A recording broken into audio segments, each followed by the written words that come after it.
kata ulama, orang yang meninggal dunia itu Bu, yang ditungguin cuma 3. Pertama yang ditungguin adalah kapan datangnya hari kiamat. Tuh yang ditungguin sama yang udah meninggal dunia. Kalau orang yang meninggal dunia orang soleh, ahli ibadah, sekalipun wafatnya udah puluhan tahun, ratusan tahun, tapi ketika dia di dalam kubur rasanya kayak cepet banget, nggak terasa. Kenapa? Karena Allah berikan hadiah kuburnya menjadi taman-taman surga. Kita berharap kita bisa model kayak begitu. Tapi sebaliknya, kalau orang yang meninggal adalah orang yang suka zalim, sama Allah nggak pernah deket, sama manusia senangnya bikin permusuhan, maka sehari aja dia masuk dalam kubur itu rasanya seperti udah puluhan tahun, udah bisa sampai ribuan tahun rasanya. Maka orang yang ada dalam kubur yang meninggal dunia nungguin kapan sih datangnya hari kiamat. Orang baik pengen buru-buru cepat supaya bisa segera masuk dan menikmati keindahan surganya Allah Subhanahu wa ta'ala.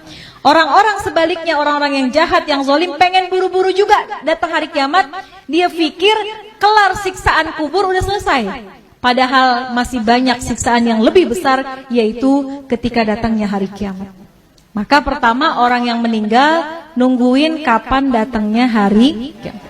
Yang kedua, orang yang sudah meninggal kata ulama yang ditungguin kiriman doa dari yang masih hidup. Makanya kalau peringatan haul kayak gini Bu, yang paling girang adalah orang yang dihaulin. Itu dalam kitab Ruh digambarkan, orang yang dikirimin hadiah, ya, Fatihah aja, bahkan sekedar doa dari orang yang masih hidup kepada orang yang sudah meninggal dunia, di dalam kubur hatinya girang luar biasa, bahagia luar biasa, sampai penghuni kubur samping-sampingnya pada ngeliatin Bu. Kayak orang lagi di pesantren, ditengokin sama orang tuanya dibawain makanan, kan teman-temannya pada ngeliatin tuh ya. Itu sama ceritanya seperti apa yang ada dalam kubur. Kalau orang tua kita dikirimin Fatihah, dikirimin doa sama anaknya, maka girang banget hati orang tua kita. Tuh penghuni kubur lainnya pada ngintip, kalau bahasa kita dikirimin apaan sih gitu ya. Maka mereka sangat menunggu kiriman doa daripada keluarganya yang masih hidup di dunia. Bahkan diceritain Bu, kalau yang ngirimin anaknya, keturunannya itu malaikat akan membawa doanya menggunakan nampan yang terbuat dari emas. Punya nggak nampan dari emas? Nggak ada. Tapi Masya Allah ketika kita meninggal dunia, malaikat hadirkan doa. Bisa jadi doa itu berupa ampunan, bisa jadi doa itu adalah rahmat yang dikirimkan oleh anak kita yang masih hidup di dunia.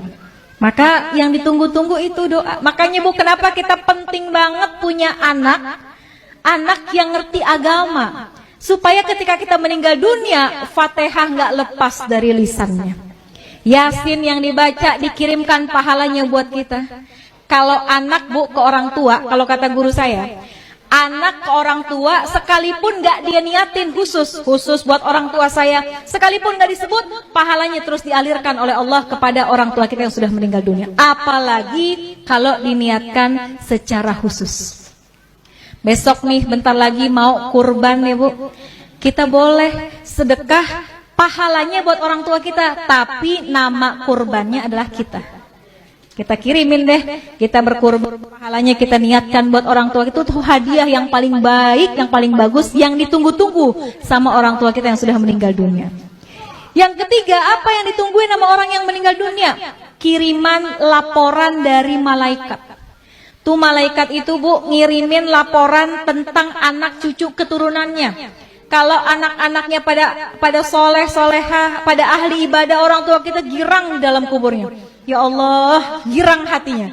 Tapi kalau yang disampaikan oleh malaikat, anak-anaknya pada berantem, anak-anaknya ninggalin sholat, anak-anaknya pada nggak akur satu sama lain, itu juga berita itu akan sampai kepada orang tua kita.